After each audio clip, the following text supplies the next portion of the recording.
Dearest viewer, I have a question for you.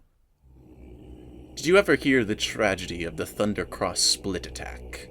Some people will know what I'm talking about, others not. In part 1 of JoJo's Bizarre Adventure, a little bit after Zeppeli dies, a new character named Dyer arrives with Strezzo and Tonpetti after receiving a letter from Zeppeli telling them the location of the stone mask. He confronts Jonathan first by testing his Haman abilities by using his attack, the Thundercross split attack, only for Jonathan to be able to counter it. He then finds out that Zeppeli actually died and joins his quest with Jonathan to defeat Dio. When they finally arrive to meet Dio, Jonathan is about to attack first. However, Dyer steps in and says he wants to get revenge first, as Zeppeli was his friend for over 20 years before thinking back to his fond memories of his friend. His friend.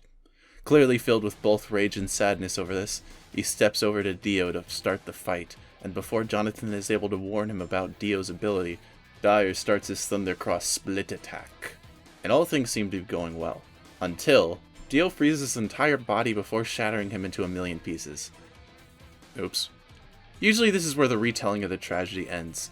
However, what actually happens before Dyer fully dies is that using the last of his energy as a severed head, don't ask me how, just go along with it, he spits a rose infused with Haman directly into Dio's eyes, before his head then shatters. This, believe it or not, is actually the reason that Jonathan ended up winning the fight, as he realized that the way to get around Dio's freezing move was by infusing his Haman into another object and attacking Dio with it.